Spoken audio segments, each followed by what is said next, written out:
మరియు ముఖ్యంగా మనమందరం గమనిస్తున్నాం, గత కొన్ని సంవత్సరాలుగా టిఆర్ఎస్ పార్టీ నాయకులను ఈ డ్రగ్స్ కేసులో ఇరికించాలని చెప్పి అనేక సార్లు ఈ ప్రభుత్వం ప్రయత్నించింది.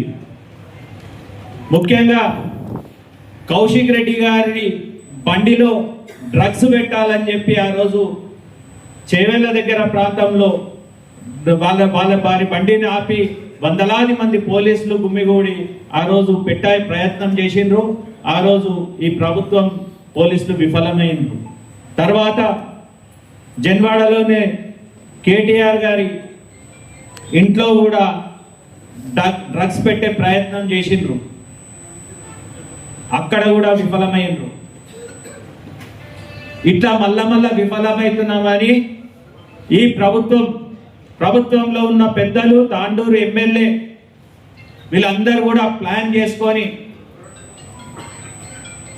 ఈ కుట్ర ద్వారా రోహిత్ రెడ్డి గారిపై ఈ కేసు పెట్టిన సంగతి ప్రజలందరూ కూడా గమనించాల్సిన అవసరం ఉన్నది.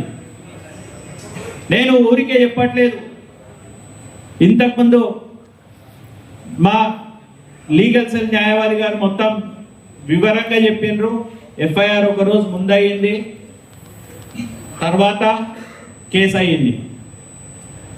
మరి ఇంకొకటి కూడా, నిన్న రోజుకొక స్టోరీ పోలీస్ అధికారులు వండి వారుస్తున్నారు మీడియాకు. మీకు ఒక్క ఉదాహరణ చెప్తా.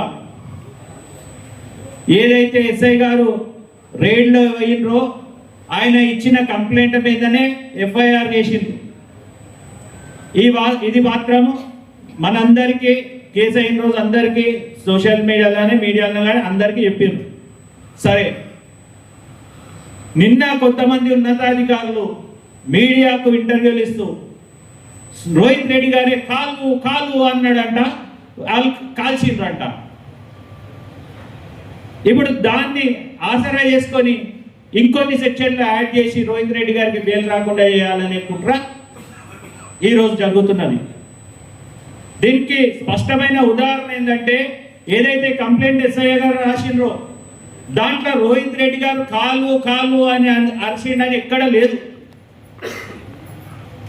దాని తర్వాత ఈరోజు ఇది నిన్నటి నుంచి స్టార్ట్ చేసింది. ఇట్లా రోజుకో వంటకం ఉండి మీడియాలో చెప్పుకుంటూ ఉన్నతాధికారులు కూడా ఇలా ప్రవర్తించడం చాలా సిగ్గుచేటని చెప్పి సందర్భంగా నేను తెలియజేసుకుంటున్నాను. ప్రభుత్వం ఒత్తిడి ఉండొచ్చు. ప్రతిపక్ష నాయకునిగా వికారాబాద్ జిల్లాలో బీఆర్ఎస్ పార్టీకి ఒక వెన్నుపూసలా ఉన్న రోహిత్ రెడ్డిని దెబ్బతీయాలనే ప్రభుత్వ పెద్దల ఆలోచనలు ఉండొచ్చు. కానీ ఉన్నతాధికారులు ఏదో కింది స్థాయి ఎస్ఐలే కానీ కానిస్టేబుల్లే కానీ ఏదైనా ఉన్నత ప్రభుత్వ పెద్దలకు భయపడి చేసిందంటే అది వేరే విషయం. ఉన్నతాధికారులు కూడా రోజుకి ఇలా ఒక స్టోరీ అనడం ఎంతవరకు సమంజసం అని చెప్పి సందర్భంగా నేను ప్రశ్నిస్తున్నాను. అనేక సార్లు ఏదో ఒక బురద రుద్దాలే ఈ బీఆర్ఎస్ పార్టీ నాయకుల మీద ఈ రాష్ట్రంలో బదలాం చేయాలి. ఎందుకంటే వాళ్ళకు స్పష్టంగా తెలుసు అబద్ధాల పునాదుల మీద ఈ ప్రభుత్వం ఏర్పడ్డది. ఇది ఎక్కువ రోజులు నిలబడలేదు. ప్రజల్లో ఏ క్షణమైనా తిరుగుబాటు రావచ్చు. మహానాయకుల ప్రభుత్వాలే, ఇందిరాగాంధీ లాంటి నాయకురాల ప్రభుత్వాలే ప్రజల తిరుగుబాటు వల్ల కుప్పకూల్ని వీళ్ళెంత. ఈ దేశంలో ప్రజలు ఒకసారి తిరగబడితే ఎంతటి మహానాయకుడైనా కిందికి దిగాల్సిందే. అది ఈ ప్రభుత్వంలో ఉన్న పెద్దలు గుర్తుంచుకోవాలి. ఈ సందర్భంగా పాత్రికేయ మిత్రుల ద్వారా ముఖ్యమంత్రి గారు కూడా ఒక్కటే డిమాండ్ చేస్తున్నా. ముఖ్యమంత్రి గారు, మీరు సిట్ వేయాల్సింది ఇలాంటి కక్ష సాధింపు కేసుల మీద కాదు. అసలు తాండూరు మీ పక్కలో ఉన్న తాండూరు నియోజకవర్గంలో ఏం జరుగుతుందో మీకు తెలుసా అని చెప్పి సందర్భంగా ప్రశ్నిస్తున్నాం. ఇక్కడ బుయ్యని ట్యాక్స్, బి ట్యాక్స్ నడుస్తున్నారు తాండూరులో అని చెప్పి ఈ సందర్భంగా ఈ పత్రికల ద్వారా మీకు తెలియజేస్తున్నాం. ఈ ప్రభుత్వంలో నిజాయితీ ఉంటే ఇక్కడ ఉన్న ఖజానా సంపదను కొల్లగొడుతున్న ఈ బుయ్యని సోదరులను మీద సిట్టేయాల్సిన అవసరం ఉన్నది. సిట్టేసి నిరూపితమైతే పార్టీ నుండి సస్పెండ్ చేయాలి.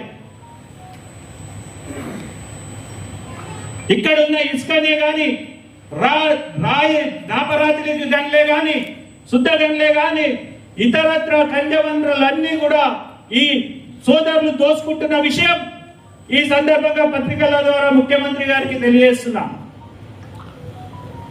పత్రికల ద్వారా ముఖ్యమంత్రి గారికి డిమాండ్ చేస్తున్నా, సిట్ వేయాల్సింది ఈ బుయ్యని సోదరుల మీద అని చెప్పి.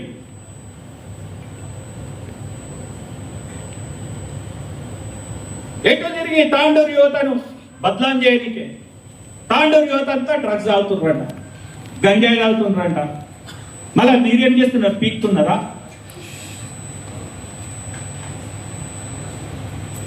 మీరు పట్టుకోవాలి కదా. మీ డ్రగ్ మాఫియా నుంచి మీకు బీ ట్యాక్స్ గిట్ వసూలు అవుతున్నా తాండూరులో.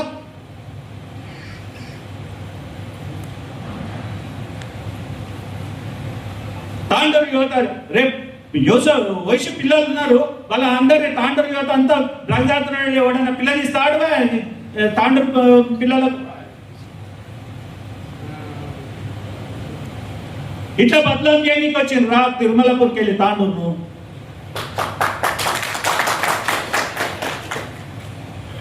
ఏమనుకుంటున్నారు మీరు? ముఖ్యంగా ఎమ్మెల్యే గారికి స్పష్టంగా చెప్తున్నా ఈ సందర్భంగా, మీరు అద్దాల మేడలో ఉన్నారు, ఇతరులపై రాళ్ళేయకండి. మీరు కళల పోలేలు తింటున్నారు. 2028వ సంవత్సరంలో జరిగే ఎన్నికల్లో మీకు తాండూరు ప్రజలు బుద్ధి చెప్పడానికి సిద్ధంగా ఉన్నారు. మళ్ళీ పైలట్ రోహిత్ రెడ్డి గారిని ఎమ్మెల్యే చేస్తారు, బీఆర్ఎస్ ప్రభుత్వం వస్తుంది, తస్మాత్ జాగ్రత్త సుమా అని చెప్పి సందర్భంగా హెచ్చరిస్తూ ఈ అవకాశం ఇచ్చిన పెద్దలందరికీ కూడా